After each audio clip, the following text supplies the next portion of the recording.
Kalala, Yahweh, Basham, Yahushua, Basham, Kadash. Double honesty, apostles, salutes you, brothers, teaching the word in sincerity and in truth.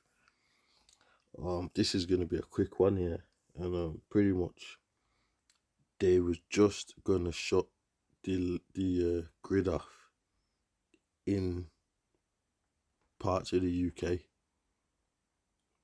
So let's hear them go into it, and this is just showing you that at any given time, yeah, the Lord is speeding up these prophecies, and at any given time, anything can happen out here. So let's just hear it. All right, let's hear it.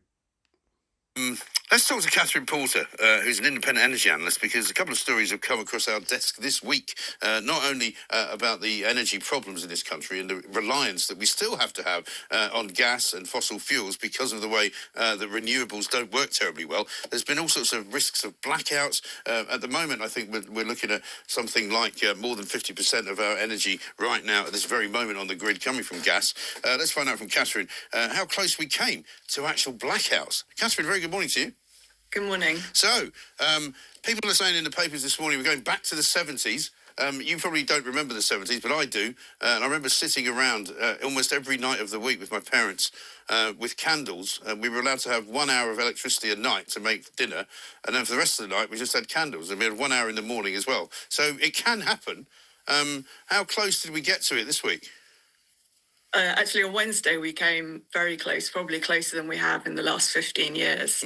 The spare margin that the system operator is required to hold for just in case situations fell to extremely low levels. And really, we only needed one power station to trip off.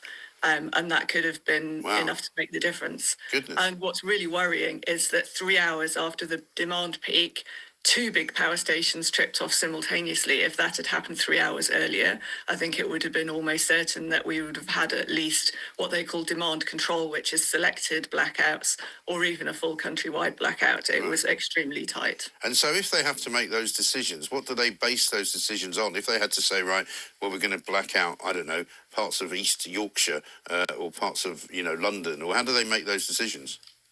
So there's actually a whole established process for this that I have to say I haven't looked at recently, but the country's divided up into blocks, and there's a scheme where if there was enough time to make the decision, because obviously if things just happen and break the way they did in 2019, then it just happens.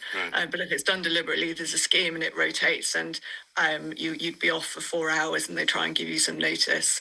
Right. So it's all set out. There's not somebody sitting in the control room going, I think we'll switch off Birmingham. Right.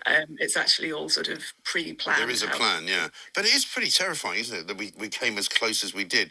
And, I mean, is there anything that we can currently do about that? We still seem to be quite reliant upon bringing in gas from outside of the UK. We ship it in from Qatar, I think. All right, so I'm going to keep that there just to stick to the point that pretty much, yeah, Lord, when I do a longer video on this, because there's a lot going in that's going on with all this, the planned chaos, climate agenda, net zero and all that stuff.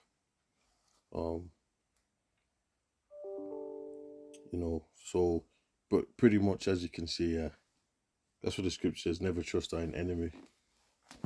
Because they didn't tell anybody that, but they was just gonna shut Britain off and turn off all the power. Okay, so